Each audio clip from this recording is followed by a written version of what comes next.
Halo Tribuners, selamat sore. Anda sedang menyaksikan live update Tribun News edisi Selasa 18 Januari 2022. Sore ini akan kami sajikan informasi teraktual dan menarik yang dilaporkan secara langsung oleh reporter lapangan kami. Bersama saya Mesa Desirait, inilah live update selengkapnya. Hari ini menjadi hari berbahagia bagi anggota komunitas difabel Tarakan yang tergabung dalam kelompok usaha bersama disabilitas batik Kerajinan Batik Ramah Lingkungan Kota Tarakan. Pasalnya, janji Menteri Sosial Risma Trimaharini mendatangkan bantuan kebutuhan disabilitas terrealisasi hari ini. Perwakilan dari Balai Budi Luhur Banjarbaru turun langsung memberikan bantuan kepada Sony Lolong, pembina Kubedistik Kerajinan Batik Ramah Lingkungan Kota Tarakan pada Selasa 18 Januari. Untuk info selengkapnya akan disampaikan oleh rekan Andi Pausiah, wartawan Tribun Kaltara yang kini sudah terhubung bersama kami. Halo Andi.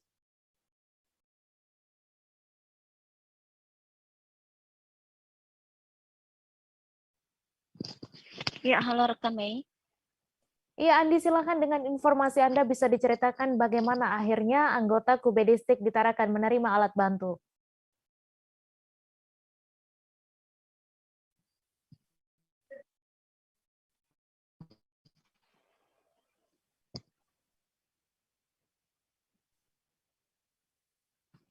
Tribuners, saya Andi melaporkan dari Kota Tarakan, Provinsi Kalimantan Utara. Ya, dapat saya sampaikan benar pada hari Senin tanggal 10 Januari 2022 lalu, memang Mensos RI sempat menyambangi Kubedistik di Kota Tarakan. Itu sepulangnya beliau Mensos Risma dari Malinau dan Nunukan pasca memberikan bantuan bagi korban terdampak banjir. Sebelum take off kembali ke Jakarta, beliau menyambangi Tarakan pada Senin tanggal 10 Januari itu. Dan di situ juga disambut oleh pembina dari kelompok usaha bersama disabilitas batik atau Kubedistik Kota Tarakan, Pak Sony Lolong. Saat itu Pak Sony Lolong ditantang oleh beliau apa saja yang dibutuhkan dan oleh beliau dijawab diantaranya ada membutuhkan alat jahit, kemudian alat bantu dengar bagi anggota yang memang semuanya menyandang status disabilitas di rumah batik disabilitas yang ia bina. Dan akhirnya tak sampai sepekan, hanya sepekan dan di satu hari atau sekitar 8 hari, akhirnya hari ini tiba bantuannya. Dan hari ini juga dari perwakilan dari Direktorat Rehabilitasi Sosial Penyandang Disabilitas datang ke Kubedistik untuk memberikan langsung bantuan alat dengar itu. Total dikatakan Sony Lolong sendiri ada sebenarnya selama ini sudah ada 22 orang yang dibina, namun selebihnya sudah diserap oleh pembatik asal pembatik lainnya yang ada di Tarakan dan tersisa hanya 5 orang. 5 orang ini sendiri diantaranya 3 orang ada yang menyandang status tunarungu, kemudian ada yang menyandang status tunadaksa dan satu lagi menyandang status tunagrahita. Demikian rekan Mei. Iya, kemudian Andi, bantuan apa saja yang diberikan pada hari ini? Ya, rekan Mei. Dalam hal ini dikatakan Langgeng Setiawan mewakili Direktorat Rehabilitasi Sosial Penyandang Disabilitas Kementerian Sosial RI. Ia dalam hal ini kedatangannya menyambangi Kubedistik dalam rangka mengikuti instruksi dan arahan Mensos RI. Adapun yang diberikan hari ini diantaranya itu ada alat bantu dengar diberikan kepada seluruh anggota Kubedistik yang memang mohon maaf tidak bisa mendengar atau tuli. Kemudian 1 unit kursi roda dan kemudian juga 1 unit lagi dan dua unit mesin jahit, kemudian 1 unit mesin bordir dan 1 unit lagi mesin obras. Dikatakan Langgeng Setiawan, diharapkan dengan bantuan ini bisa membantu rumah batik disabilitas yang dibina oleh Bapak Sony Lolong agar bisa lebih berkembang lagi dan juga bisa lebih bermanfaat dan bisa dimanfaatkan oleh para penyandang disabilitas ini. Tentunya tidak hanya membuat dalam bentuk produk kain batik lagi, tapi jika bisa dalam bentuk pakaian, kemudian bordir dan lain-lain. Demikian rekan Mei. Ya, kemudian Andi ke depannya seperti apa pengembangan Kubedistik di Tarakan sendiri? Iya, untuk diketahui sebenarnya Kubedistik ini saat ini di bawah, binaan Pertamina LP Tarakan File dan juga didampingi oleh Dinas Sosial dan Pemberdayaan yang ada di Kota Tarakan. Dalam hal ini dikatakan Muhammad Abrar Putra Siregar, Community Development Officer Pertamina LP Tarakan File, khusus Kubedistik Tarakan memang ke depan akan dikembangkan lebih baik lagi. Targetnya sendiri, produk-produk yang dihasilkan setelah menjadi pakaian nanti jika bisa sampai di kancah internasional dan bukan lagi di level nasional karena selama ini dikatakan Abrar, Wali Kota Tarakan Dr. Hairul sudah kerap melakukan promosi sampai di ajang nasional, termasuk ketika ada forum-forum nasional, batik Tarakan sudah mulai dikenal dengan berbagai ciri khasnya dan namanya, dan juga batik Tarakan yang sudah diproduksi oleh Kubedistik sendiri dari tangan-tangan terampilnya mereka para penyandang disabilitas ini, ada total 6 item yang sudah dihak ciptakan di Direktorat Hak Cipta. Dan tahun ini ditargetkan ada 5 item lagi yang akan dihak ciptakan, namun sebelumnya akan disayembarakan terlebih dahulu. Sehingga dalam hal ini menjadi pekerjaan bersama, kata Abrar, bersama stakeholder terkait bagaimana melakukan pengemasan, kemudian packaging, dan pemasarannya agar bisa sampai lolos goals ke level internasional. Itu target yang akan dilakukan oleh pihaknya bersama stakeholder nanti dan bersama juga Bapak Sony Lolong. Demikian rekan Mei. Baik, terima kasih Andi Pausia atas laporan Anda dan Tribuners. Wartawan kami juga telah menghimpun wawancara dengan pembina Kubedistik Tarakan serta perwakilan Direktorat Rehabilitasi Sosial. Berikut tayangannya untuk Anda. Sony sendiri dengan adanya bantuan dari Kemensos ini? Yang jelas sangat surprise, senang, dan merasa bersyukurlah dengan apa yang telah kami terima dari Kemensos. Yang di luar dugaan adalah karena gerak cepatnya dari Kementerian Sosial. Kita tahu Bu Risma mengunjungi Kubedistik itu belum sampai 10 hari, tapi apa yang kami minta udah datang. Berarti timnya gerak cepat? Timnya gerak cepat Kementerian itu saya apresiasi banget lah. Nah, ini kan sudah dapat bantuan kan Pak, nah ini akan dimanfaatkan apa aja sih bantuannya? Ya, dengan adanya bantuan ini kita akan coba untuk meningkatkan value nilai dari sehelai batik gitu kan. Yang awalnya mungkin saya hanya menjual ataupun Kubedistik hanya menjual selembar kain batik, belum jadi apa-apa. Dengan adanya bantuan ini, mesin jahit dan mesin ompres dan bordir, itu akan berupa gaun, dress, kemeja, bisa juga masker, apapun itulah nanti. Otomatis nilainya lebih tinggi lagi. Ya, jadi ketika konsumen datang ke Kubedistik ada pilihan. Ada kemeja yang udah jadi, ada dress, ada outer, ada juga bahan batik yang polosan. Jadi tinggal pilih mau yang mentahannya atau yang mau jahitkan langsung.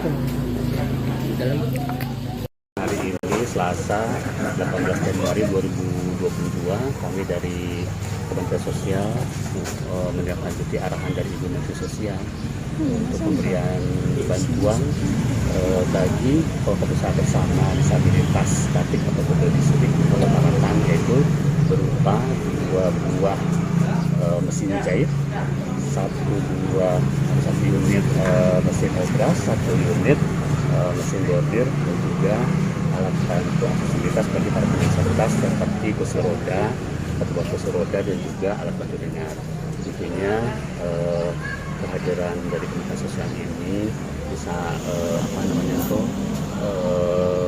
para penyandang disabilitas ini bisa lebih mandiri lagi di dalam menjalankan aktivitas sehariannya, khususnya menjadi binaan dari Kubedistik yang dibina oleh Bapak Sony Lolong ini, dan juga tentunya dari Dinas Sosial dan Pemberdayaan Masyarakat Kota Tarakan.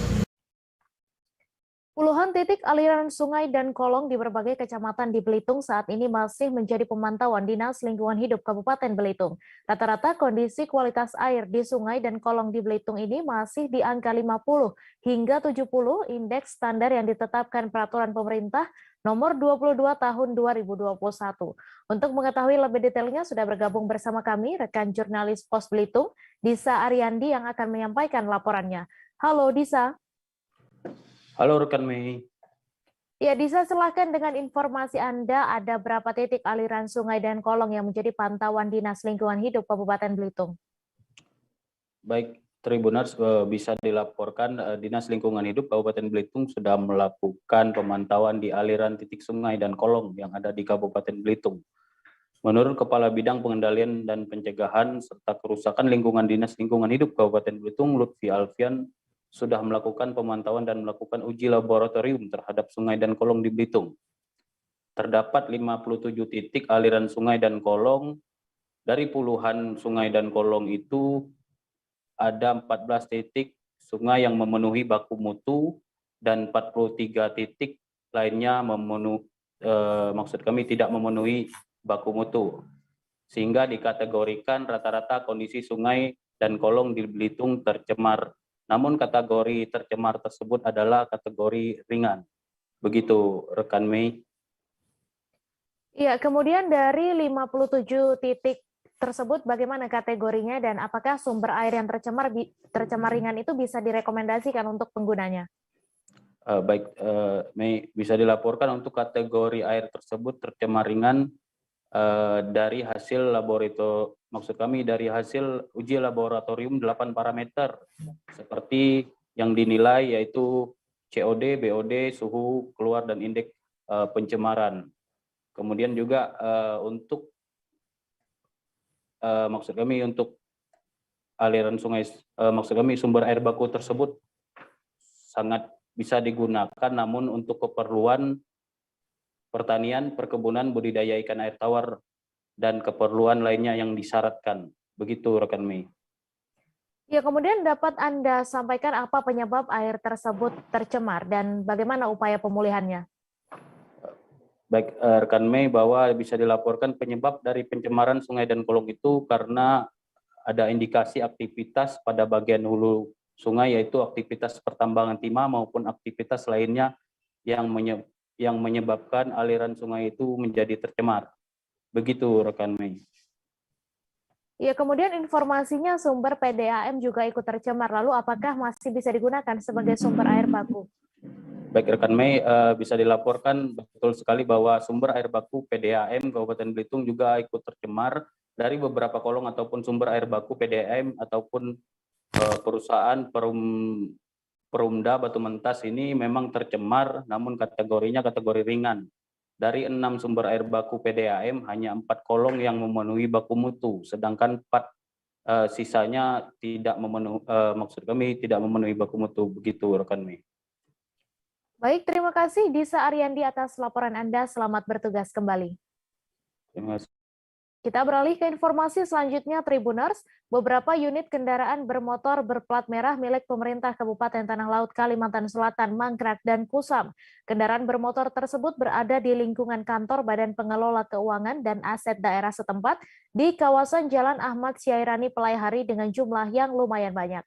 Di antaranya bahkan ada yang tidak ada lagi bagian roda atau bannya. Untuk info selengkapnya akan disampaikan oleh rekan jurnalis Banjarmasin Pos, Roy, yang kini sudah terhubung bersama kami. Halo Roy. Halo rekan Mei. Iya Roy, silakan dengan informasi Anda, sebenarnya kendaraan dinas yang mangkrak ini kendaraan dinas apa dan mengapa bisa mangkrak seperti itu? Ya, kendaraan dinas plat merah tersebut itu merupakan operasional sejumlah pegawai lapangan di lingkup Pemkab Tanah Laut maupun operasional beberapa pegawai di kantor instansi pemerintah di lingkup pemerintah Tanah Laut. Kenapa motor-motor itu mangkrak? Karena diinformasikan bahwa kondisinya memang sudah tidak layak pakai. Di antaranya ada yang telah sering mogok seperti itu maupun spare parts yang sudah tidak lengkap lagi. Demikian rekan Mei. Ya, kemudian ada berapa banyak jumlahnya dan apa jenisnya, bebek atau sepeda motor laki-laki, Roy? Pantauan kami tadi di lokasi, kalau hitungan saya tadi itu ada sekitar hampir 38 unit yang masih mangkrak di situ. Tetapi tadi setelah kita cek bersama dengan pihak instansi teknis terkait, itu ada sekitar 15 unit yang memang kondisinya sudah tidak layak pakai lagi, dan selebihnya itu dinyatakan masih memungkinkan untuk digunakan lagi. Dan dikatakan juga bahwa ada beberapa SKPD di lingkup Pemkab Tanah Laut yang katanya akan mengajukan peminjam pakaian untuk diperbaiki dulu kemudian dipakai. Jadi dinyatakan bahwa yang memang dalam kondisi rusak berat dan tidak bisa digunakan tadi dihitung hanya 15, sisanya masih kemungkinan masih dapat dimanfaatkan kembali. Demikian rekan Mei. Iya, kemudian Roy, dapat Anda deskripsikan lebih detail mungkin kondisinya dan diletakkan di mana kendaraan dinas itu? Ya, pantauan tadi di lokasi, sebagian dari kendaraan dinas tersebut memang variatif kondisinya. Di antaranya ada yang sangat memprihatinkan karena ada yang tidak lengkap lagi spare part-nya, contohnya tidak ada lagi rodanya bagian depan maupun belakang. Ada juga bagian-bagian mesin yang sudah keropos dan korosis tagaran gitu. Terus ada juga yang masih lengkap kondisinya tetapi memang terlihat sangat berdebu banget, dan rata-rata juga sebagian spare part-nya juga tampak korosis karena lamanya motor-motor tersebut mangkrak di tempat itu. Jadi sementara itu semuanya itu diletakkan di area parkir di sebelah kiri dari kantor BPKAD Tanah Laut, dan sebagian ada juga diletakkan di area terbuka karena area parkir tersebut tidak mampu menampung motor-motor dinas tersebut. Demikian rekan Mei. Ya, kemudian apa penjelasan dari pejabat dinas dan bagaimana rencana pengelolaannya? Dari penjelasan Kepala BPKAD Tanah Laut, Pak Darmin, tadi dinyatakan bahwa mereka memiliki rencana untuk kembali melakukan lelang, cuman itu memang perlu tahapan karena harus didahului dengan penilaian aset, dan ini juga harus melibatkan dari KPKNL dari Banjarmasin. Tadi dikatakan bahwa tahun lalu juga sudah pernah dilakukan 2 kali proses lelang, tetapi memang sebagian tidak laku. Ada yang laku sekitar 40 sekian unit, tadi diinformasikan seperti itu, dan memang yang ada ini adalah sisa-sisa yang tidak laku. Dan sebagian juga memang belum dilelang pada tahun 2021 kemarin. Demikian rekan Mei. Baik, terima kasih Roy atas laporan Anda, dan Tribuners, wartawan kami juga telah menghimpun wawancara dengan Kepala Bidang Penatausahaan Aset pada BPKAD Tanah Laut. Berikut tayangannya untuk Anda. Jadi ke depan kendaraan-kendaraan dinas ini sekitar belasan kendaraan lah, atau ya pasnya mungkin sekitar 18 kendaraan. Kedepannya ini kan sudah dikategorikan sebagai aset yang sudah rusak, kami anggap rusak lah, karena untuk melakukan pemeliharaan terhadap barang milik daerah ini kami rasa sudah tidak banyak biaya lah untuk pemeliharaannya. Jadi sesuai dengan peraturan Menteri Dalam Negeri nomor 19 tahun 2016 bahwa untuk barang yang sudah rusak berat ini bisa dilakukan pemindah tanganan melalui penjualan, yang selama ini kami melakukan penjualannya melalui lelang. Maurits Mantiri, Wali Kota Bitung mencurigai dugaan praktek percaloan hingga pungutan liar di Dinas Kependudukan dan Catatan Sipil atau Disdukcapil Kota Bitung. Maurits Mantiri langsung mendatangi kantor di Kompleks Perkantoran Wali Kota Jalan Dr. Samratulangi Bitung pada Selasa 18 Januari. Begitu masuk ke kantor Disdukcapil, Maurits yang mengenakan pakaian dinas langsung menyampaikan dengan tegas tentang dugaan pungutan liar dan percaloan. Untuk info selengkapnya akan disampaikan rekan jurnalis Tribun Manado, Christian Wayonggere yang kini sudah terhubung bersama kami. Halo Christian. Ya, selamat sore rekan Mei dan Tribun News dan Tribuners dimanapun Anda berada. Ya, selamat sore Christian. Silahkan dengan informasi Anda. Bagaimana informasi dugaan pungli dan percaloan di Kota Bitung ini? Baik, jadi tadi pagi sekitar pukul 8 lebih, Wali Kota Bitung Insinyur Maurits Mantiri mendadak mendatangi kantor Dinas Kependudukan dan Catatan Sipil Kota Bitung untuk mengecek dan memastikan informasi dugaan percaloan dan pungutan liar yang dilakukan oleh oknum-oknum yang ada di Dinas Kependudukan dan Catatan Sipil Kota Bitung. Begitu tiba di lokasi, Maurits Mantiri langsung nampak geram sampai dengan marah dan mengeluarkan kalimat dan kata-kata dengan nada tinggi, saking marahnya dan geramnya atas ulah dari oknum-oknum tersebut yang mencoreng citra atau apa yang menjadi keinginan dan cita-cita oleh Maurits Mantiri dan Hengki Fernandez selaku Wali Kota dan Wakil Wali Kota Bitung untuk memberantas praktek pungli dan percaloan yang ada di Kota Bitung. Rekan Mei. Ya, kemudian Christian, apa respons Wali Kota Bitung sendiri atas kejadian ini? Jadi menurut Insinyur Maurits Mantiri, Wali Kota Bitung, dirinya mengecam akan melaporkan masalah ini ke Kejaksaan Negeri Bitung karena di beberapa kesempatan Maurits Mantiri sempat melakukan seperti toleransi atau memberikan kesempatan kepada para pelaku atau oknum-oknum yang melakukan perbuatan pungli dan percaloan, karena beberapa waktu lalu juga sudah sempat disambangi oleh Bapak Frankison, Kepala Kejaksaan Negeri Bitung, terkait dengan masalah yang sama. Dan kali ini jika terjadi lagi atau ditemukan lagi, dia tak segan untuk melaporkan dan menggiring masalah ini ke ranah hukum. Rekan Mei. Iya, kemudian bagaimana keterangan atau penuturan dari korban sendiri, Christian? Jadi menurut korban, dia hendak melakukan pengurusan kartu keluarga dan kartu tanda penduduk. Dan oleh seorang warga dipertemukan dengan seorang perempuan yang diduga calo yang memiliki jaringan atau relasi dengan oknum yang ada di kantor Dinas Kependudukan dan Catatan Sipil Kota Bitung.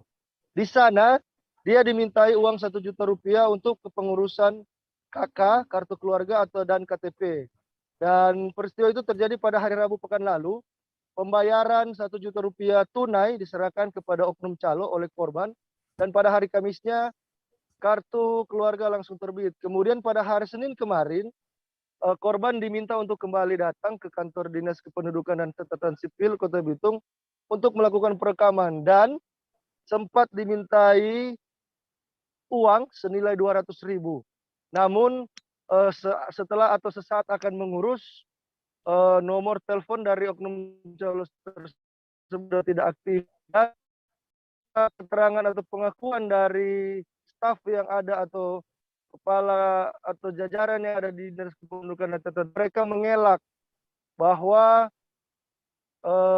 salinan atau kartu keluarga yang sudah sempat dikirim via WA oleh oknum calo kepada korban itu palsu, namun setelah dicek dan di cross check ternyata itu benar. Bahkan sempat dihapus oleh oknum yang ada di Dinas Kependudukan dan Catatan Sipil. Rekan Mei. Baik, Christian Wayonggere, terima kasih atas laporan Anda dan Tribuners. Wartawan kami juga telah menghimpun wawancara dengan Kepala Dinas Kependudukan dan Catatan Sipil Kota Bitung serta korban. Berikut tayangannya untuk Anda. Jadi tentunya pagi ini saya baru apel bersama STN 2. Tiba-tiba dikejutkan dengan kehadiran Pak Wali Kota sehubungan dengan ada dugaan praktik calo di Dinas Dukcapil.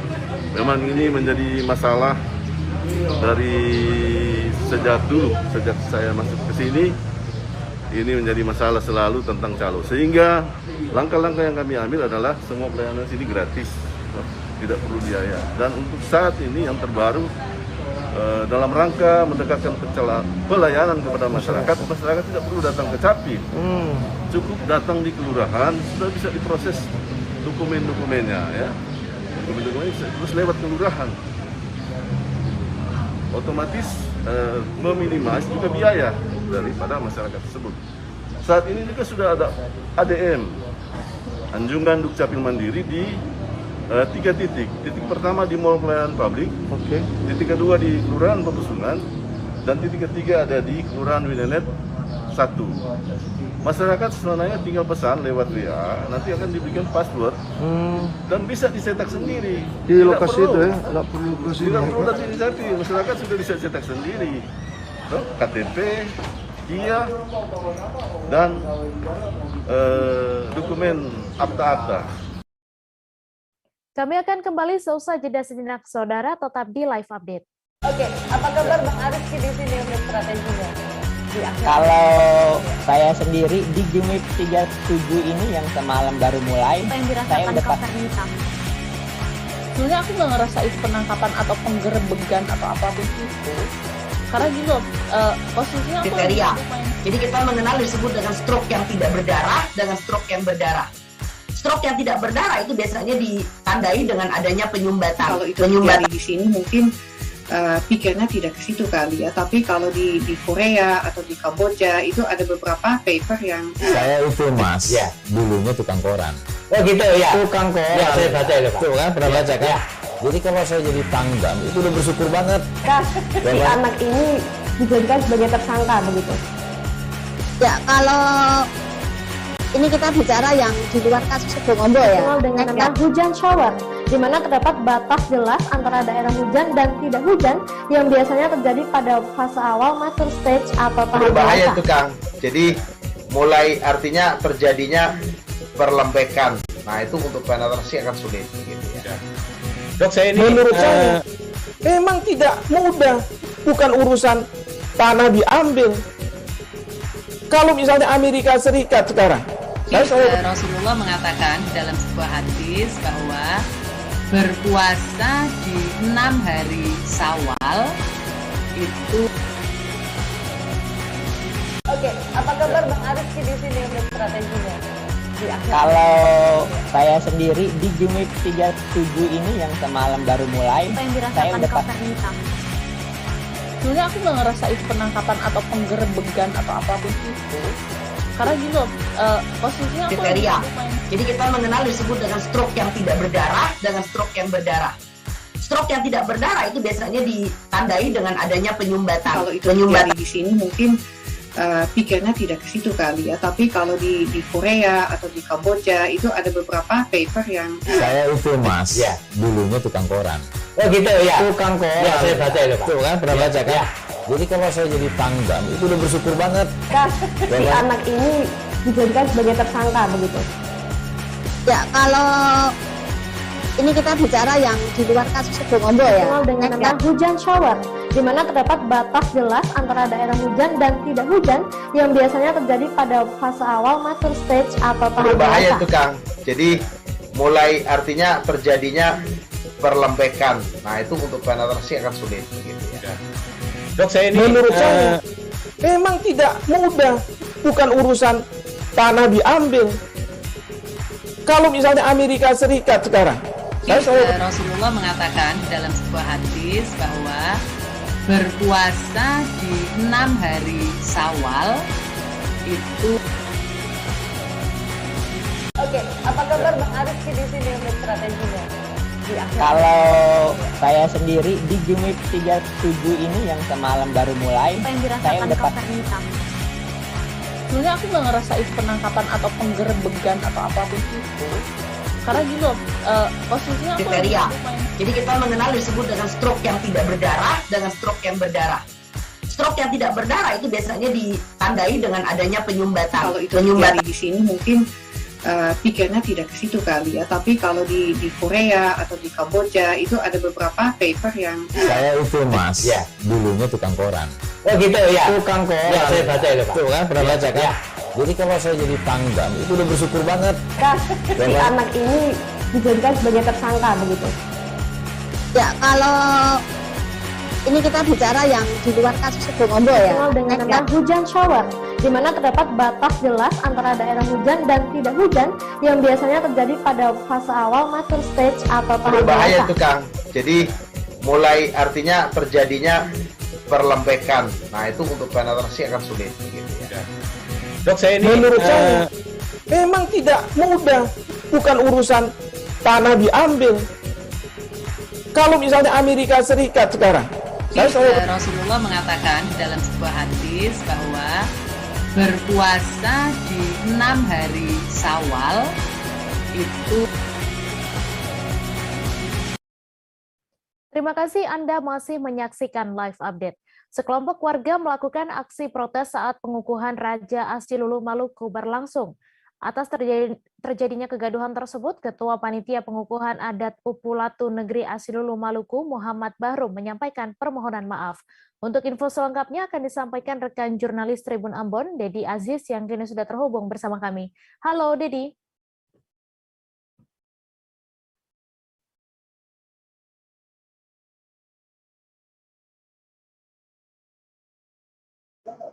Ya, halo Mei. Ya, Dedi, silakan dengan informasi Anda apa yang menjadi penyebab kegaduhan yang terjadi pada pengukuhan Raja di Asilulu ini. Ya, terima kasih Mei dan Tribuners.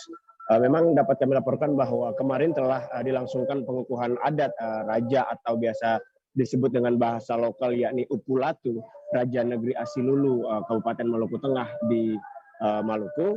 Dan sempat terjadi kegaduhan atau kericuhan karena memang ada dua kelompok masyarakat yang mempermasalahkan salah satu tarian adat yang seharusnya dipersembahkan atau diperagakan oleh satu kelompok lainnya. Namun kelompok yang biasanya memang memperagakan tarian adat di setiap pengukuhan adat itu tidak diperbolehkan untuk melakukan tarian cakalele. Nah, hal itu membuat kelompok tersebut menjadi mempermasalahkan persoalan tersebut lantaran bagi orang-orang adat di Maluku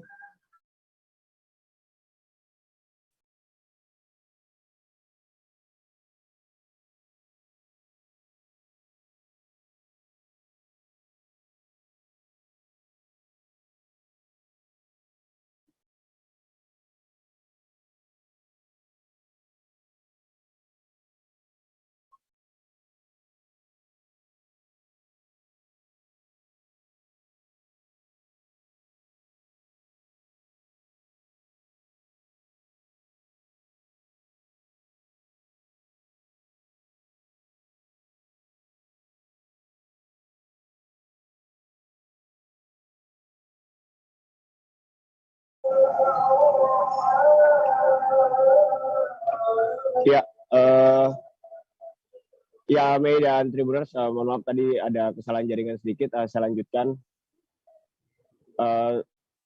Permasalahan yang terjadi antara dua kelompok tersebut memang disebabkan oleh tarian adat yang seharusnya diperagakan oleh satu kelompok, sementara satu kelompok lainnya juga ingin atau berkeinginan untuk melangsungkan tarian adat tersebut. Hal itu memang membuat kelompok lainnya marah dan membuat sedikit kegaduhan dalam acara tersebut. Begitu, Mei. Iya, kemudian di tengah kegaduhan tersebut, bagaimana prosesi pengukuhan adat itu berlangsung? Ya, memang sebelumnya dapat dilaporkan bahwa seharusnya sesuai jadwal acara pengukuhan adat sudah dimulai pukul 8 waktu Indonesia Timur. Namun karena ada kegaduhan, acara pengukuhan baru bisa dimulai pukul 12 waktu Indonesia Timur. Namun hal itu tidak membuat kegaduhan yang dibuat itu menjadi redam begitu maksud kami. Di tengah-tengah kegaduhan, acara pengukuhan pun masih dilakukan. Pertama-tama Raja melakukan prosesi penyerahan mahkota dari permaisuri sebelumnya. Mahkota berwarna emas dan berbentuk 3 susun diserahkan kepada Raja yang baru. Kemudian Raja melakukan prosesi pemotongan ayam sebagai keabsahan dikukuhkannya Raja tersebut. Kemudian Raja dibawa menuju masjid dan melakukan sholat sunnah 2 rakaat. Kemudian Raja dibawa ke dalam bahasa kerennya mungkin ini ya, istana atau rumah raja, atau yang biasa disebut masyarakat lokal itu rumah batu. Di rumah batu raja juga dilayani dengan diberi makan, diberi minum, dibaringkan, kemudian dibangunkan, dan terakhir diisi dengan pembacaan doa. Nah, sepanjang acara itu berlangsung, memang kegaduhan masih terjadi di luar wilayah acara, begitu, Mei. Ya, kemudian terkait kegaduhan yang terjadi, bagaimana kemudian tanggapan dari panitia penyelenggara? Ya, kemarin kami sudah melakukan wawancara juga dengan salah satu tokoh adat sekaligus juga ketua panitia dari acara pengukuhan adat di negeri Asilulu atau desa Asilulu. Itu beliau meminta maaf karena memang kegaduhan itu memang di luar sepengetahuan mereka. Sebelumnya memang sudah sempat dilakukan mediasi sebelum acara adat, namun kemudian satu kelompok lainnya tidak mau melakukan mediasi dan lebih memilih untuk raja atau panitia yang menyelenggarakan acara. Namun hingga di hari H kemarin memang terjadi kegaduhan seperti itu. Begitu, Mei. Ya, kemudian Dedi, apa hal menarik saat pengukuhan adat Raja Asilulu ini? Ya, Mei, Maluku menjadi salah satu laboratorium untuk melihat bagaimana Indonesia dalam skala kecil, di mana di Maluku ini ada kerajaan-kerajaan atau biasa disebut dengan negeri raja-raja. Bahkan kemarin saya juga sempat kaget juga karena memang kemarin itu ada sajian tari ronggeng, yang kita tahu tari ronggeng ini dari Jawa Barat, di Maluku. Nah, kemudian juga ada sistem yang namanya pela gandong, di mana raja atau negeri yang mengadakan pengukuhan adat itu mengundang raja-raja atau negeri-negeri yang lainnya, negeri-negeri tetangga, lintas agama, lintas suku juga untuk datang dan sama-sama memeriahkan. Mungkin seperti itu, Mei, hal-hal unik yang bisa kami temukan di pengukuhan adat Raja Negeri Asilulu. Baik, terima kasih Dedi Aziz atas laporan Anda. Selamat bertugas kembali. Kita beralih ke informasi selanjutnya, Tribuners. Para orang tua murid kelas 8 dan kelas 9 SMP Negeri 2 Kosambi, Kabupaten Tangerang, melakukan aksi patungan untuk memperbaiki ruang kelas putra-putrinya yang telah rusak parah selama 2 tahun. Gagasan dari para orang tua untuk memperbaiki kelas tersebut didapat saat mendapati putra-putri mereka pulang sekolah dalam kondisi lusuh dan berdebu. Gagasan tersebut murni inisiatif dari orang tua murid yang sedih melihat kondisi kelas anak-anak mereka. Untuk detail informasinya akan disampaikan langsung oleh rekan jurnalis Warta Kota, Gilbert Sam Sandro, yang kini sudah terhubung bersama kami. Halo, Sam. Ya, baik nih. Ya, Sam, silakan dengan informasi Anda kapan orang tua siswa ini berinisiatif untuk melakukan patungan memperbaiki kelas. Baik nih. Sebelumnya diberitakan SMP Negeri 2 Kosambi, Kabupaten Tangerang mengalami kondisi yang rusak parah di 9 kelas. 9 kelas tersebut merupakan 5 kelas dari kelas 9 dan juga 3 kelas dari kelas 8 dan 1 kelas ruang lab komputer. Dan orang tua murid yang melakukan urunan untuk melakukan perbaikan kelas tersebut adalah orang tua murid di setiap kelas, baik kelas 8 ataupun kelas 9. Mereka mengusulkan pemberian atau pembantuan urunan materi pembangunan perbaikan renovasi sekolah di saat mereka mengambil raport semester anak-anak mereka ke sekolahnya, dan ketika melihat kondisi kelas dalam kondisi yang rusak parah dan tidak layak, akhirnya salah satu orang tua siswa yang di salah satu kelas ke-8 mengusulkan untuk melakukan urunan mengumpulkan materi bangunan untuk renovasi sekolah, dan akhirnya orang tua dari kelas lain juga mengikuti hal serupa dan dilakukan di beberapa kelas di SMP Negeri 2 Kosambi, Kabupaten Tangerang. Begitu, Mei. Iya, kemudian Sam, berapa kelas dan gedung mana saja yang rusak parah di SMP Negeri 2 Kosambi itu? Ya, Mei. Untuk kelas yang mengalami kerusakan sebenarnya ada 12 kelas sejak tahun 2018 lalu. Namun 3 kelas diantaranya sudah dilakukan perbaikan dengan menggunakan biaya anggaran tahun 2021 kemarin. Dan sisanya sampai saat ini masih ada 9 kelas yang belum diperbaikan atau belum direnovasi, yaitu dari 5 kelas 9, 3 kelas dari kelas 8, dan 1 ruangan lab komputer. Selain itu, dari kelas 8 dan kelas 9 ini posisinya berada dalam gedung yang terpisah. Jadi ada 2 gedung yang masih kondisinya rusak dan belum diperbaiki. Selain itu, ruang kantin, gedung kantin juga kondisinya sudah rusak parah dan seakan ingin ambruk atau rubuh karena saking terlalu lamanya sejak tahun 2005 belum pernah mengalami renovasi ataupun perbaikan dari gedung itu sendiri. Dan terakhir selain gedung kantin ada gedung kepala sekolah dan gedung staf tata usaha di SMP Negeri 2 Kosambi Kabupaten Tangerang ini yang juga rusak parah kondisinya, dan terlihat dari atap atau di atap di gedung itu yang rusak dan berlubang karena belum mengalami perbaikan. Begitu, Mi. Baik, terima kasih Sam atas laporan Anda, dan Tribuners, wartawan kami juga telah menghimpun wawancara dengan Kepala SMP Negeri 2 Kosambi serta Humas SMP Negeri 2 Kosambi. Berikut tayangannya untuk Anda. 12, betul. Atas full. atas Iya, atas full. Iya, ya. Full, kalau yang atas full semua. Berarti itu 12 kelas itu kondisinya dari 2018 seperti itu, Pak? Seperti ini. Malah dulu swadaya anak-anak aja tuh. Ini bawa pasir, bawa semen. Oh, dari siswa. Iya. Anak-anak tuh orang tua pada datang tuh, Pak, anak saya nih ngebul.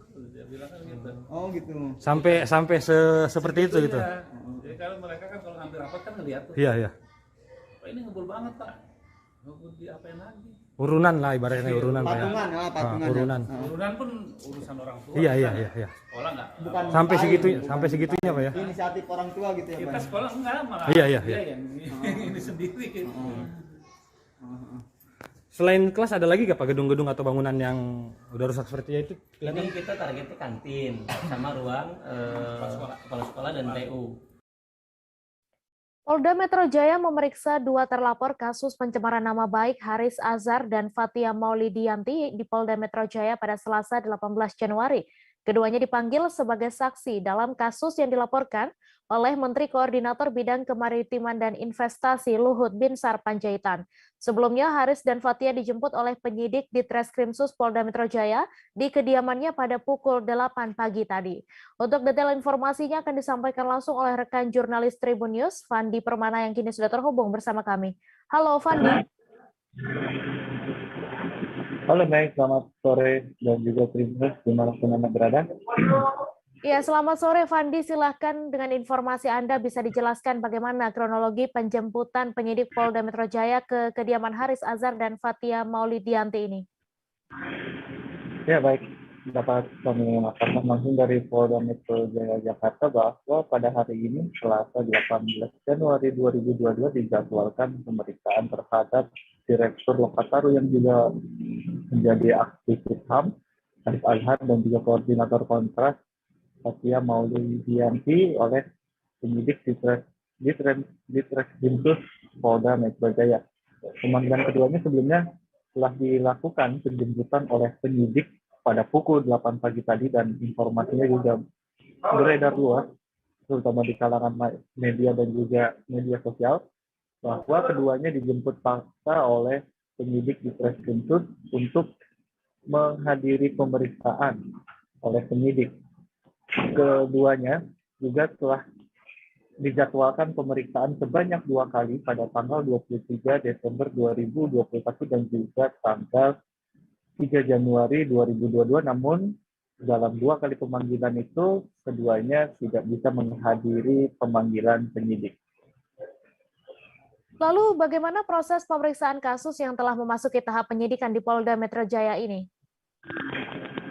Untuk pemeriksaan sendiri saat ini masih berlangsung di Treskrimsus Polda Metro Jaya, di mana keduanya tadi sudah hadir di Polda Metro Jaya sejak pukul 11:30 waktu Indonesia Barat, dan keduanya juga langsung memasuki ruangan gedung di Treskrimsus Polda Metro Jaya, dan sudah berjalan hampir 5 jam. Keduanya masih di dalam ruangan untuk melakukan agenda pemeriksaan oleh penyidik. Tadi juga saya sempat mewawancarai sedikit dengan Haris Azhar bahwa ketidakhadirannya pada dua pemanggilan sebelumnya dikarenakan alasan yang sudah dilayangkan melalui surat pemberitahuan yang sudah dikuasakan oleh pengacaranya. Haris Azhar menyebut bahwa ketidakhadirannya pada tanggal 23 Desember dan juga tanggal 6 Januari lalu dikarenakan bahwa yang bersangkutan masih memiliki urusan pekerjaan yang tidak bisa ditinggalkan. Hal senada juga disampaikan oleh Fathia Maulidianti bahwa ia juga tidak bisa menghadiri dua agenda pemanggilan tersebut karena alasan pekerjaan yang tidak bisa ditinggalkan. Seperti itu, Mei. Ya, kemudian Fandi, apa perkembangan terbaru dari pemeriksaan Haris Azhar dan Fathia Maulidianti ini? Ya, untuk perkembangannya sendiri bahwa tadi kedua terlapor ini juga sempat beristirahat untuk makan siang, dan keduanya juga kemudian melanjutkan lagi agenda pemeriksaan tersebut, dan sampai saat ini kami belum mendapatkan informasi lebih lanjut lagi terkait dengan perkembangan ataupun hasil pemeriksaan yang dilakukan oleh Direktorat Reserse Kriminal Khusus Polda Metro Jaya. Namun sebelumnya Direktur Reserse Kriminal Khusus Polda Metro Jaya, Kombes Pol Auliansa Lubis, mengatakan bahwa pemanggilan keduanya hingga dilakukan penjemputan ke kediamannya dimaksudkan agar kedua terlapor ini kooperatif untuk menjalani pemeriksaan dalam kasus dugaan pencemaran nama baik yang dilaporkan oleh Menteri Koordinator Bidang Kemaritiman dan Investasi Luhut Binsar Panjaitan. Dalam wawancaranya dahulu bahwa Luhut menginginkan kasus ini agar diteruskan karena restoratif justice yang sudah diupayakan oleh penyidik ternyata buntu atau tidak menemui titik temu sehingga kasus yang dilaporkan Luhut kembali bergulir dan statusnya dinaikkan ke tahap penyidikan. Untuk keduanya saat ini statusnya masih sebagai saksi dari terlapor. Baik, terima kasih Fandi Permana atas laporan Anda, dan Tribuners, wartawan kami juga telah menghimpun wawancara dengan Haris Azhar. Berikut tayangannya untuk Anda. Enggak, kalau memang nggak hadir, saya kan udah jelasin alasannya, kita kirim surat segala macam. Disebut alasannya karena tidak wajar, dan itu Bang, dari pihak kepolisian ngomong kayak gitu sudah di penjelasannya, karena 2 kali tidak hadir dengan alasan tidak wajar. Bang, dari terlapor ada tanggapan Bang terkait dengan kepolisian? Saya nggak tahu kalau wajar nggak wajar, saya mah surat baik-baik. Di surat dari pemanggilan pertama saya nyampein surat bahwa di atas tanggal. Perkuliahan Institut Teknologi Bandung atau ITB Kampus Cirebon secara resmi dimulai pada Senin 17 Januari. Seremoni pembukaan kegiatan belajar di ITB Kampus Cirebon itu pun tampak dihadiri sejumlah pejabat dan sivitas akademika ITB. Rektor ITB Reini Wirahadi Kusuma mengatakan sebanyak 600 mahasiswa yang mulai berkuliah di ITB Kampus Cirebon. 600 mahasiswa tersebut merupakan mahasiswa dari 3 program studi yang mulai belajar pada semester 2 tahun akademik 2021-2022. Untuk detail informasinya akan disampaikan langsung oleh rekan jurnalis Tribun Cirebon, Ahmad Imam, yang kini sudah terhubung bersama kami. Halo Ahmad. Ya, halo Mei. Ya, silakan dengan informasi Anda saat ini prodi apa yang memulai perkuliahan di ITB Kampus Cirebon? Ya, saat ini atau sejak Senin 17 Januari 2022 ada 600 mahasiswa ITB dari prodi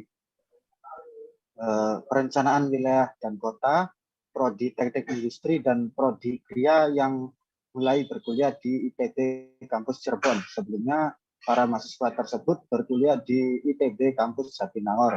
Namun sejak kemarin mereka dipindahkan untuk mengikuti perkuliahan di kampus ITB Cirebon, dan saat ini juga untuk perkuliahan telah dimulai, dan dalam beberapa waktu ke depan akan menyusul prodi-prodi lainnya untuk membuka perkuliahan di ITB Kampus Cirebon. Demikian, Mei.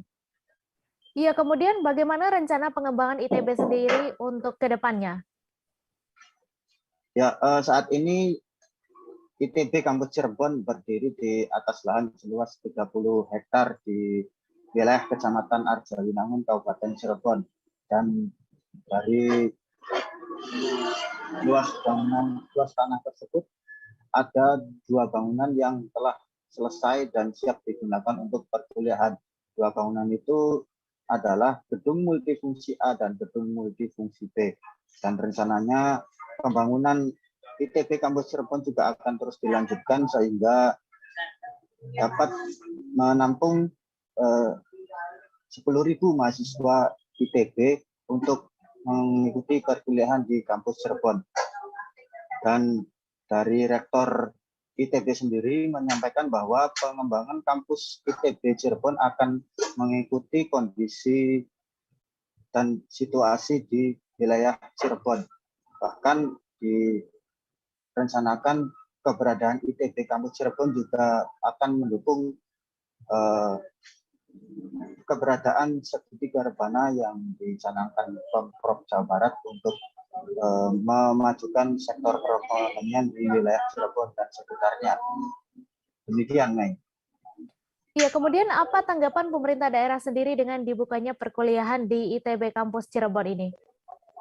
Ya, Bupati Cirebon Imron Rosadi yang kemarin menghadiri pembukaan perkuliahan di ITB kampus Cirebon berharap ITB dapat membantu pemerintah Kabupaten Cirebon untuk mengembangkan potensi-potensi yang ada di Kabupaten Cirebon. Karena saat ini potensi yang ada di Kabupaten Cirebon belum tergarap maksimal karena keterbatasan sumber daya manusia. Bupati meyakini keberadaan ITB kampus Cirebon dapat memaksimalkan pengembangan potensi di Kabupaten Cirebon karena para ahli dan ilmuwan di ITB bisa melakukan penelitian dan studi ilmiah untuk menggarap potensi-potensi tersebut demi kesejahteraan masyarakat Kabupaten Cirebon. Demikian, Neng. Baik, terima kasih Ahmad Imam atas laporan Anda dan Tribuners. Wartawan kami juga telah menghimpun wawancara dengan Rektor ITB. Berikut tayangannya untuk Anda. Hari ini dari 3 tadi prodi itu 600-an nanti bertahap di sini ya karena kan ruangannya dan seterusnya. Saya ingin menyampaikan ini aja Pak Bupati. Jadi bukan hanya Kabupaten Cirebon atau masyarakat sekitar ini saja yang barangkali mendapatkan manfaat dari keberadaan ITB, tetapi ITB juga Pak mendapat sangat mengharapkan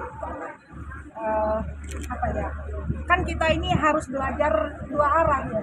Jadi saya yakin teman-teman mahasiswa kita yang dari Bandung itu di Cirebon mendapatkan warna dari teman-teman Cirebon. Jadi kita menjadi orang-orang yang lebih pandangannya lebih terbuka, ya, lebih mengerti isu-isu Cirebon gitu. Semua wilayah punya kelebihan dan kekurangannya gitu. Jadi ITB itu saya yakin teman-teman yang nanti akan mengajar di sini, kita semua sebagai pendidik justru malah menjadi pendidik yang lebih baik. Polresta Mamuju, Sulawesi Barat menggelar olah TKP di rumah toko seorang pekerja tewas yang tersengat listrik. Pada Senin 17 Januari siang, terlihat unit identifikasi TKP menggelar adegan kejadian. Setiap adegan diperagakan hingga naik ke lantai 2 dan barang bukti berupa besi juga diukur. Kegiatan tersebut juga dihadiri pihak perusahaan listrik negara atau PLN Manakara Mamuju. Untuk detail informasinya akan disampaikan langsung oleh rekan jurnalis Tribun Sulbar, Fahrun Ramli yang kini sudah terhubung bersama kami. Halo Fahrun. Ya, rekan Mei. Iya, silakan dengan informasi Anda bagaimana kronologi seorang pekerja ini tewas tersengat listrik. Ya, rekan Mei, dapat saya laporkan kepada Tribuners bahwa seorang pekerja ini itu melakukan pekerjaannya dengan pemasangan besi di ruko rumah toko yang berada di Jalan Jenderal Sudirman, Kelurahan Simboro, Kabupaten Mamuju, Sulawesi Barat. Di mana ruko ini itu 2 tingkat. Adapun besi yang dipasang itu hendak ingin dilas, namun panjang besi sekitar 6 meter ini itu kemudian mengenai kabel atau jaringan listrik yang jaraknya berada 3 meter dari depan rumah toko tersebut. Besi itu mengenai kabel listrik, dan kabel listrik ini ternyata tidak ada pelindung atau telanjang sehingga aliran listrik di kabel listrik tersebut itu kemudian mengenai seorang pekerja tersebut melalui besi yang ia pegang. Akhirnya pekerja tersebut tersengat listrik dan jatuh dari lantai 2 dan akhirnya tewas di lokasi kejadian. Seperti itu, Mei. Iya, kemudian bagaimana tanggapan dari Reskrim Polresta Mamuju sendiri? Reskrim Polresta Mamuju itu kemudian melakukan olah tempat kejadian perkara untuk mengetahui bagaimana kronologi tewasnya seorang pekerja tersebut dan untuk melihat apakah ada unsur pidana di kecelakaan kerja tersebut. Melalui Kanit Unit Tipiter Polresta Mamuju mengatakan bahwa pihaknya saat ini itu masih melakukan penyelidikan secara mendalam dan belum dapat memberikan kesimpulan apakah di kecelakaan kerja ini itu kemudian ada unsur pidana dan apakah para pekerja ini sudah sesuai menerapkan protokol K3 keselamatan kerja dalam proses pengerjaannya, karena memang pekerja ini tewas setelah mengangkat besi dari lantai 1 menuju lantai 2 dan besi yang dia angkat itu kemudian mengenai aliran kabel listrik dan ternyata kabel listrik ini tidak terlindungi sehingga pekerja ini akhirnya tersengat listrik. Seperti itu rekan Mei. Ya, kemudian bagaimana tanggapan dari pihak PLN Mamuju Sulbar sendiri? Ya, pada saat olah tempat kejadian perkara di mana pihak PLN Mamuju itu juga datang di lokasi kejadian dan membenarkan bahwa ternyata kabel yang ada di depan rumah toko ini tempat pekerja melakukan pekerjaannya ini memang dalam keadaan tidak terlindungi atau telanjang. Namun pihak PLN mengatakan bahwa jarak antara kabel listrik dengan rumah toko ini itu sudah sesuai aturan, di mana aturannya itu jaraknya harus 3 meter. Sedangkan untuk kabel telanjang ini PLN Mamuju mengatakan bahwa kabel telanjang itu kemudian tidak melanggar aturan sehingga para pekerja ini memang meninggal karena ada kelalaian kerja, dalam hal ini besi yang ia pegang, sehingga pihak PLN akan memberikan santunan kepada pekerja yang tewas ini dan meminta maaf kepada keluarga pihak korban. Seperti itu rekan Mei. Baik, terima kasih Fahrun Ramli atas laporan Anda, dan Tribuners, wartawan kami juga telah menghimpun wawancara dengan Kepala Unit Tindak Pidana Tertentu Polresta Mamuju. Berikut tayangannya untuk Anda. Penyelidikan terkait kecelakaan kerja tersebut.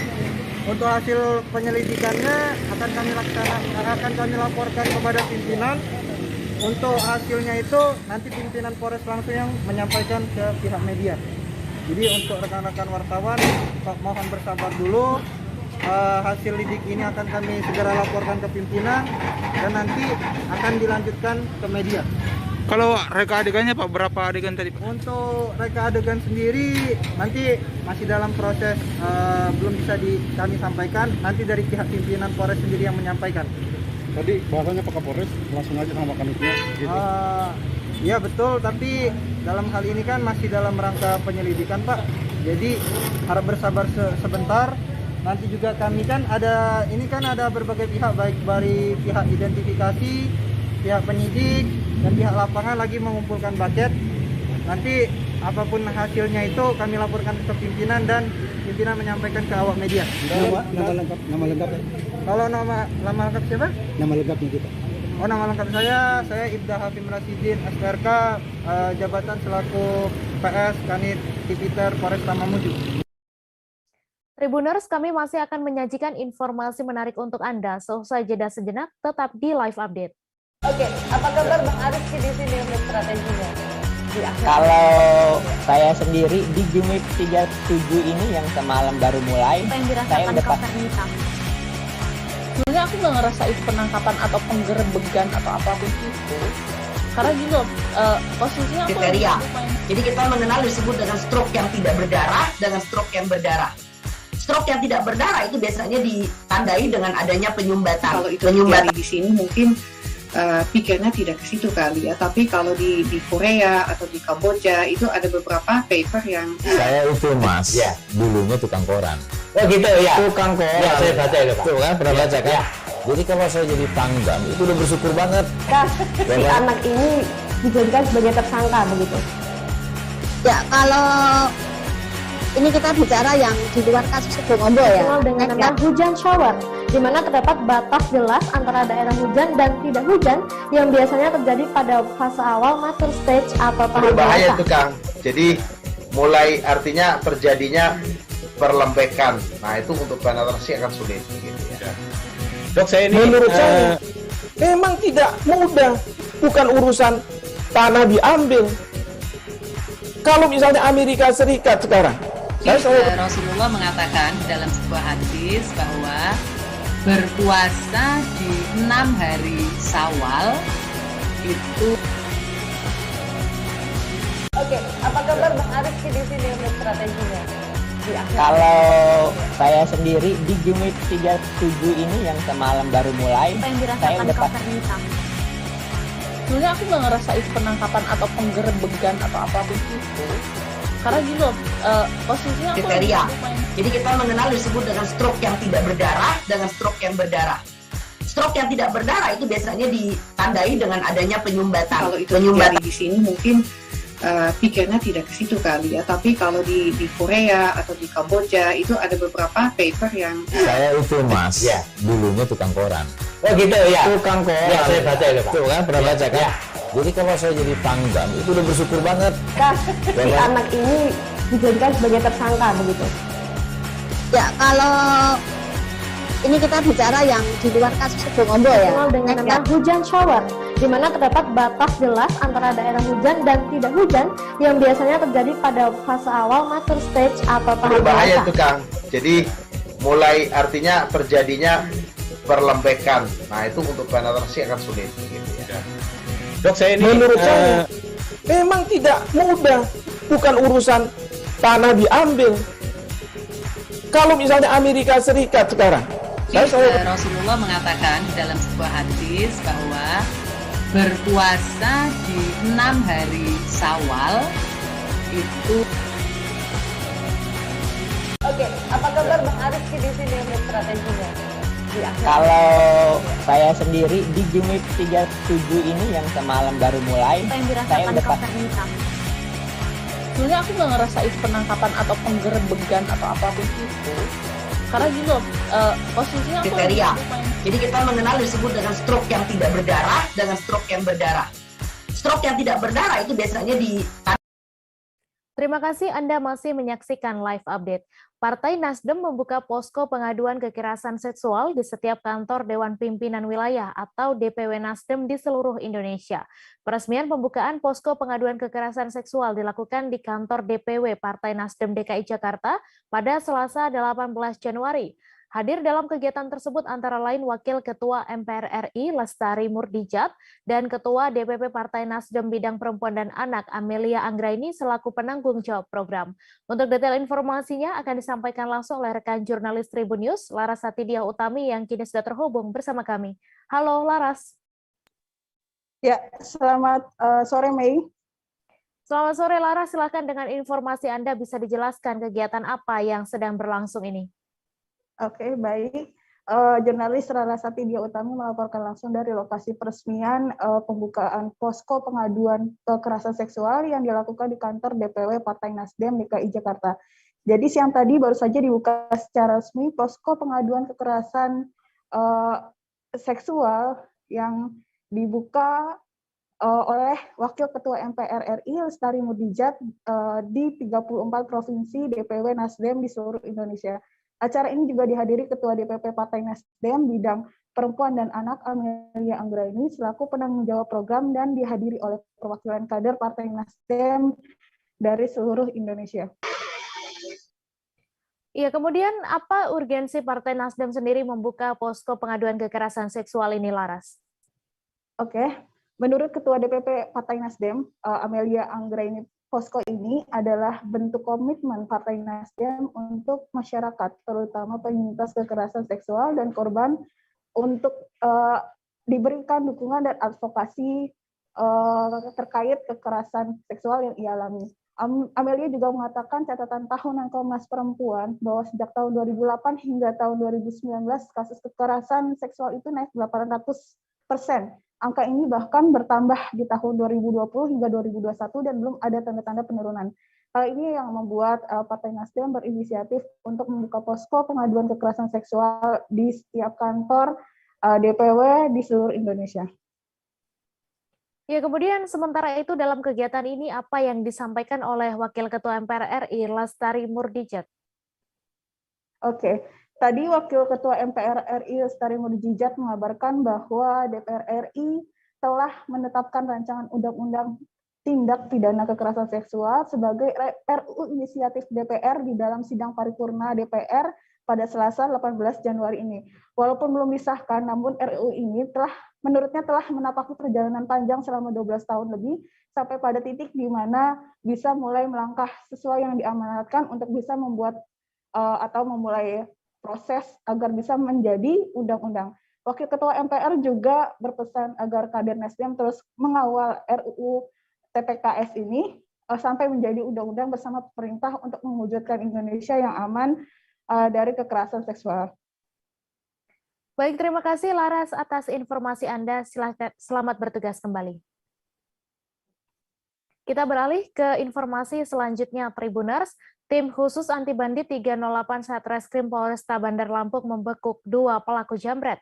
Keduanya ditangkap setelah sehari sebelumnya menjambret ponsel warga Cirebon, Jawa Barat di Jalan Pangeran Antasari, Kota Bandar Lampung. Pelaku melancarkan aksinya dengan mengaku sebagai petugas keamanan kepada korban. Untuk kabar selengkapnya akan disampaikan rekan wartawan Tribun Lampung, Bayu Saputra yang kini sudah terhubung bersama kami. Halo Bayu. Halo rekan Mei.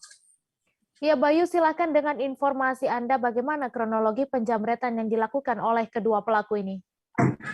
Oke, terima kasih rekan Mei. Bahwasannya kronologi penjambretan yang dilakukan oleh kedua tersangka ini, itu mereka mengaku sebagai petugas keamanan dan mereka ini melancarkan aksinya saat korban lengah, terutama di Jalan Pangeran Antasari, Bandar Lampung. Pelaku ini melakukan aksinya setelah melihat kondisi dari korban ini lengah dan kemudian langsung menjambret ponsel yang dimiliki korban. Begitu rekan Mei. Ya, kemudian bagaimana proses penangkapan terhadap kedua pelaku ini? Proses penangkapan yang dilakukan oleh tim Jatanras Polresta Bandar Lampung ini langsung menyasar kepada rumah para pelaku ini yang berdomisili di Bandar Lampung. Mereka ditangkap secara terpisah oleh tim Jatanras Polresta Bandar Lampung. Gitu rekan Mei. Kemudian dari hasil pemeriksaan sementara sudah berapa kali kedua pelaku ini menjambret dan seperti apa modusnya? Untuk modus yang sudah saya sampaikan tadi, mereka berpura-pura sebagai petugas keamanan dan secara seketika langsung mengambil ponsel yang dimiliki korban. Nah, seperti itu, rekan Mei. Baik, terima kasih Bayu Saputra atas laporan Anda dan Tribuners. Wartawan kami juga telah menghimpun wawancara dengan Kanit Jatanras Polresta Bandar Lampung. Berikut tayangannya untuk Anda. Ada pula selamat siang Tribuners, saya Din Saputra melaporkan saat ini Polresta Bandar Lampung menggelar ekspos dari hasil penjualan barang yang motor dicuri.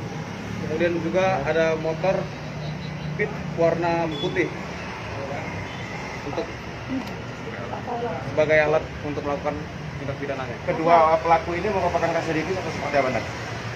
Ya, dari hasil pemeriksaan dia juga mengakui bahwa pernah melakukan tindak pidana serupa sebelumnya. Juga ada tindak pidana di luar pencurian dan kekerasan. Modus operandinya gimana sih setiap beraksi ini? Kalau untuk setiap dalam aksinya, ia menggunakan ancaman kekerasan untuk mengambil barang milik orang lain untuk melancarkan tindak pidananya. Untuk targetnya sendiri seperti apa nih? Untuk targetnya orang yang sedang lengah atau mungkin tidak sadar adanya bahaya. Pasal yang disangkakan? Untuk pasal yang disangkakan adalah pasal 365 ayat 2 kedua. Karena ini dilakukan oleh 2 orang, untuk ancaman kurungannya kurang lebih 12 tahun. Warga Kelurahan Mangkurawang, Kecamatan Tenggarong, Kabupaten Kutai Kartanegara digegerkan adanya penemuan mayat bayi di Sungai Mahakam. Kapolsek Tenggarong, AKP Nursan membenarkan kejadian penemuan bayi tersebut. Belum diketahui usia bayi tersebut, pasalnya jenazah bayi itu sampai saat ini masih dalam pemeriksaan oleh pihak RSUD AM Parikesit Tenggarong Seberang. Untuk info selengkapnya akan disampaikan rekan wartawan Tribun Kaltim, Aris Joni yang kini sudah terhubung bersama kami. Halo Aris. Halo Mei. Ya Aris, silahkan dengan informasi Anda bisa dijelaskan kapan dan di mana kejadian penemuan bayi ini. Ya, di mana pada hari Senin kemarin warga Kelurahan Mangkurawang digegerkan dengan adanya penemuan jasad bayi yang tersangkut di sebuah tambak atau keramba sungai di sekitar kawasan Kelurahan Mangkurawang, Kecamatan Tenggarong, Kabupaten Kutai Kartanegara, Provinsi Kalimantan Timur. Kejadian tersebut terjadi pada pagi hari, di mana pada saat pemilik keramba tersebut sedang melakukan pembersihan kerambanya. Nah, pada saat itu saksi melihat sosok seperti jasad bayi. Setelah didekati ternyata benar bahwa itu adalah jasad bayi. Lalu kemudian saksi langsung melapor ke RT, kemudian ke pihak kepolisian. Iya, kemudian bagaimana hasil pemeriksaan medis pada bayi tersebut? Ya, untuk pemeriksaan medisnya baru tadi hari ini dikabarkan bahwa dari tim Inafis Satreskrim Polres juga telah melakukan visum pada bayi tersebut, di mana diperkirakan bayi tersebut masih berusia sekitar 3 hari. Hari ini bertepatan 3 hari, karena pada saat ditemukan juga masih ada placenta atau tali pusarnya. Gitu. Dan sejauh ini tidak ada ditemukan tanda-tanda kekerasan, sehingga petugas menduga bahwa bayi tersebut dibuang dalam kondisi masih hidup, kemudian meninggal karena lemas pada saat tenggelam di air. Ya, kemudian apa tindak lanjut dari pihak kepolisian, Aris? Ya, saat ini pihak kepolisian masih melakukan penyelidikan terkait kasus tersebut.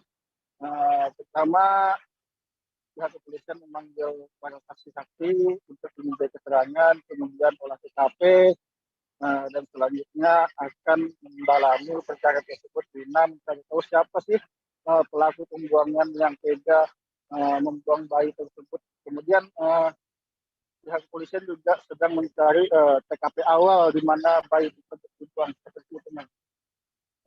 Baik, terima kasih Aris Joni atas laporan Anda, dan Tribuners, wartawan kami juga telah menghimpun wawancara dengan Kapolsek Tenggarong. Berikut tayangannya untuk Anda.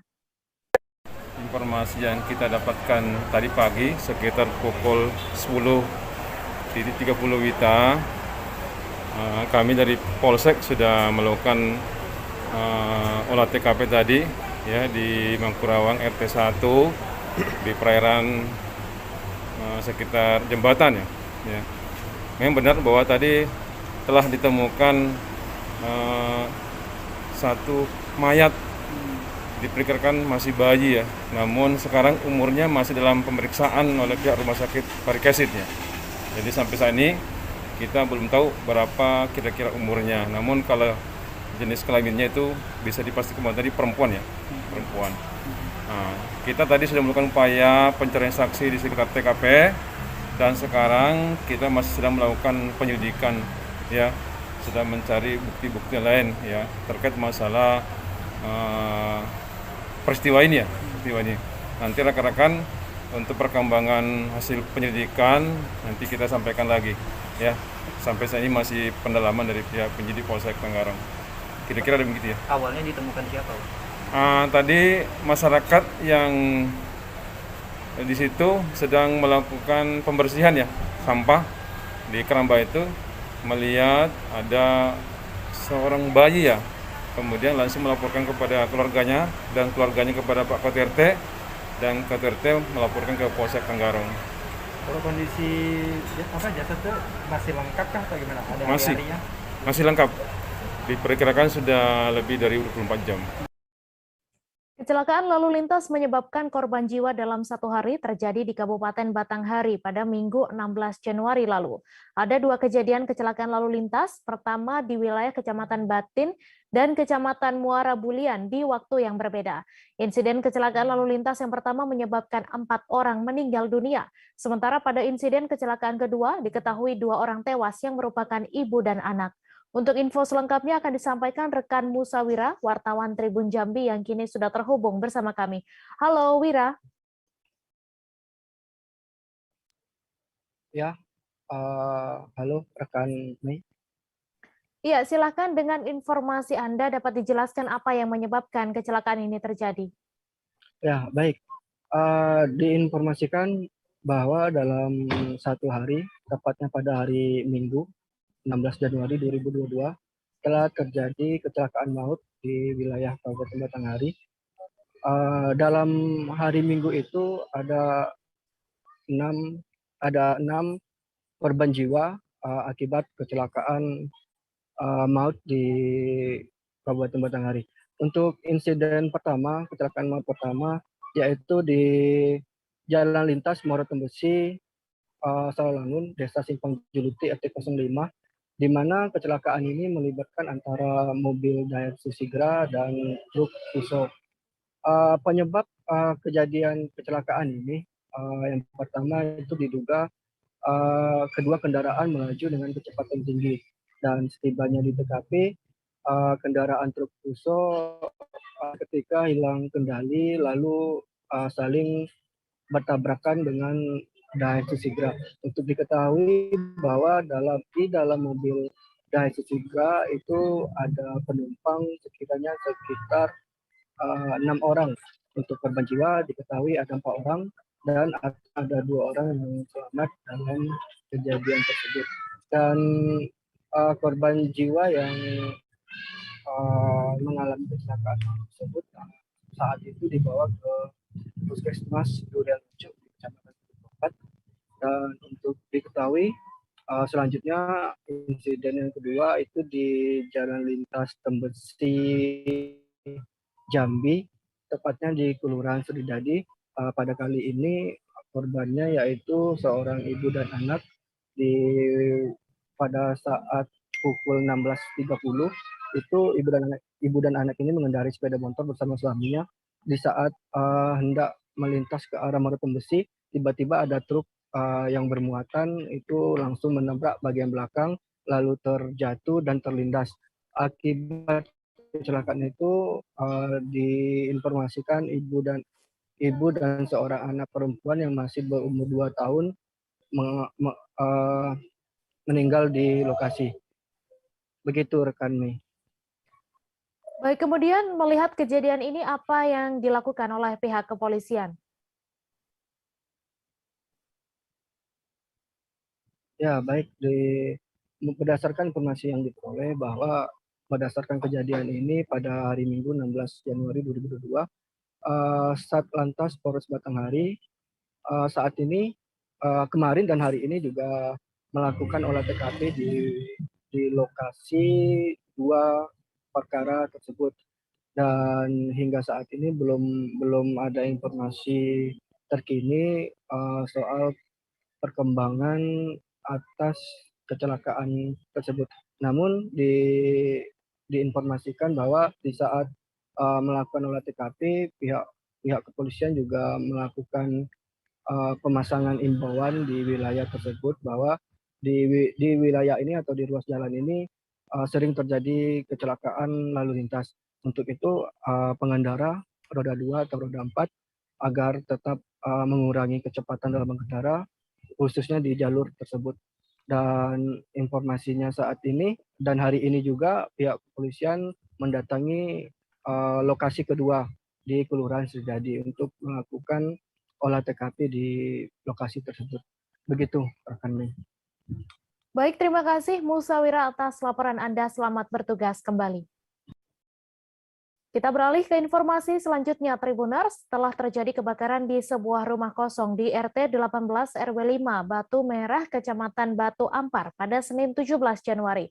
Kebakaran tersebut terjadi sekitar pukul 13.20 waktu Indonesia Barat. Salah seorang warga bernama Ani mengatakan rumah yang terbakar itu selama ini memang kosong. Api berhasil dipadamkan setelah datang 4 mobil kebakaran dari BP Batam. Untuk info selengkapnya akan disampaikan rekan Ronielo Dolaleng, wartawan Tribun Batam yang kini sudah terhubung bersama kami. Halo Roni.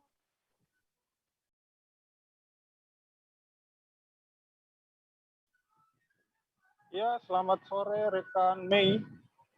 Iya, selamat sore. Silakan dengan informasi Anda bagaimana tanggapan pemilik rumah yang terbakar tersebut, Roni. Baik, Mei dan juga Tribuners, dapat kami kabarkan bahwasannya pada Senin 17 Januari 2022 kemarin telah terjadi ya kebakaran di sebuah rumah semi permanen yang terletak di Kelurahan Batu Merah ya, Kecamatan Batu Ampar, tepatnya di RT 18 RW 5 Batu Ampar, Kota Batam. Nah, kejadian itu terjadi sekitar pukul 13.20 siang ya. Dan menurut pengakuan pemilik rumah yakni Jasmine, ia sempat mengungkapkan keluh kesahnya kepada Tribun Batam. Ia mengaku bahwa rumah itu saat ini memang kosong dan tidak berpenghuni lagi sejak kedua orang tuanya meninggal dunia.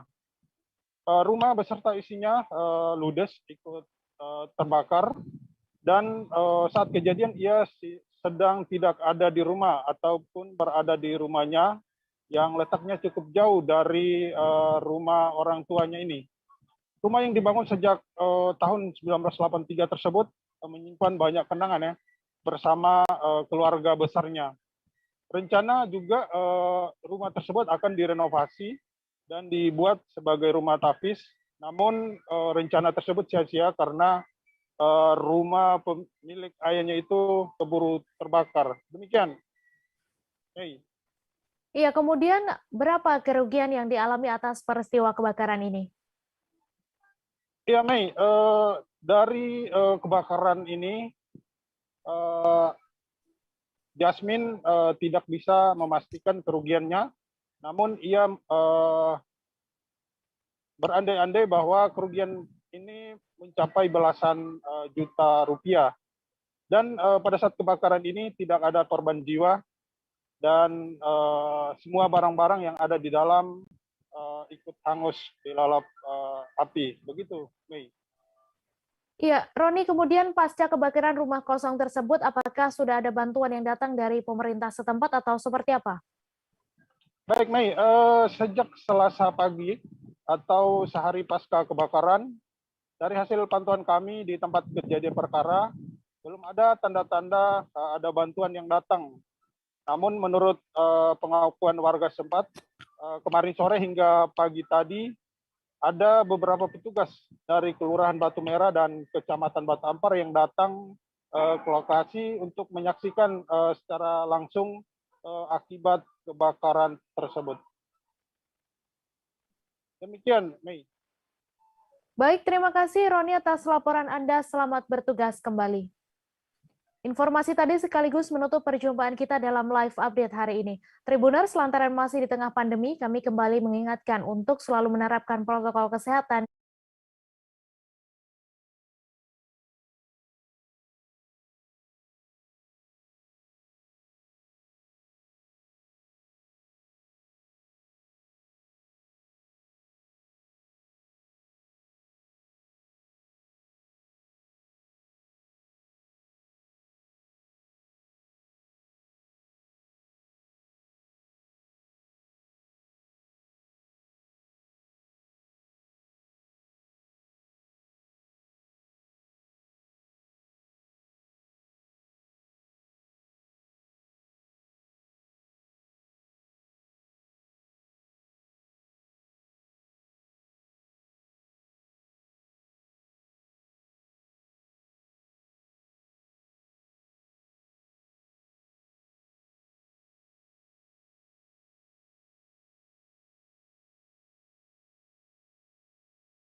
Satlantas Polres Tangerang Selatan melakukan cek lokasi yang akan dijadikan arena ajang balapan liar legal bertajuk Street Race seperti yang dilakukan di Ancol, Jakarta Utara akhir pekan lalu.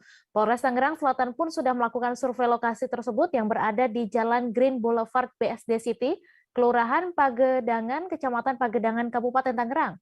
Selain mencari tempat yang cocok untuk balapan liar legal tersebut, polisi juga mengecek tingkat keselamatan di jalan tersebut. Untuk info selengkapnya akan disampaikan rekan jurnalis Tribun Jakarta, Ega Alfreda yang kini sudah terhubung bersama kami. Halo Ega. Iya, halo rekan Mei. Iya Ega, silakan dengan informasi Anda bisa dijelaskan bagaimana kondisi calon lokasi street race legal di Jalan Grand Boulevard BSD City Tangerang ini. Baik, dapat diinformasikan dari lokasi tadi siang, tribunjakarta.com berhasil memantau calon lokasi street race atau balapan liar legal yang akan diselenggarakan langsung oleh Polda Metro Jaya, di mana pada sebelumnya aksi street race legal tersebut telah dilakukan di Ancol, Jakarta Utara pada akhir pekan minggu lalu. Lalu pada tanggal 23 Januari 2022 direncanakan street race legal tersebut akan diselenggarakan di Tangerang Selatan, tepatnya di Kecamatan Pagedangan, Kabupaten Tangerang, yaitu di Jalan Green Lake Boulevard BSD City.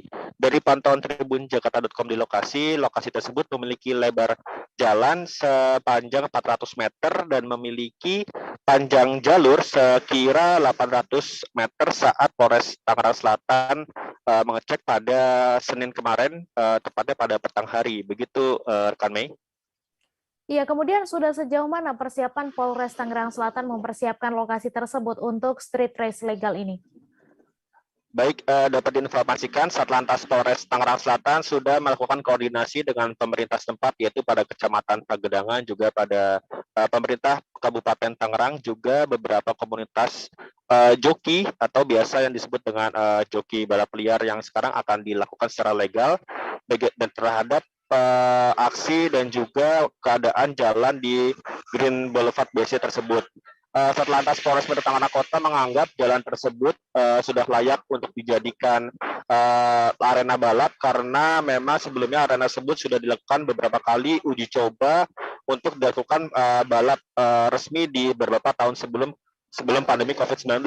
Begitu rekan Mei. Ya, kemudian bagaimana tanggapan dari joki balap dan komunitas balap di Tangerang sendiri? Baik, pada hari Senin 17 Januari 2022, Satlantas Polres Tangerang Selatan sempat memeriksa dan melakukan survei di arena tersebut bersama dengan beberapa joki balap liar dan juga komunitas modifikasi motor, dan mereka tampak senang dan tampak hobi mereka yang selama ini dianggap sebagai sesuatu komunitas yang sangat negatif dan tidak mempunyai dampak positif mulai dianggap serius dan mulai bisa dianggap oleh beberapa kepolisian, dan mereka menganggap jalan tersebut memang sudah dinanti-nantikan oleh mereka untuk dicoba adu kecepatan dan juga adu kreativitas di jalan Green Lake Boulevard BSD City. Begitu rekan Mei. Baik, terima kasih Ega Alfreda atas laporan Anda. Selamat bertugas kembali. Informasi tadi sekaligus menutup perjumpaan kita dalam live update hari ini. Tribuners, lantaran masih di tengah pandemi, kami kembali mengingatkan untuk selalu menerapkan protokol kesehatan dimanapun Anda berada. Saya Mesa Desirait beserta kru yang bertugas pamit. Terima kasih dan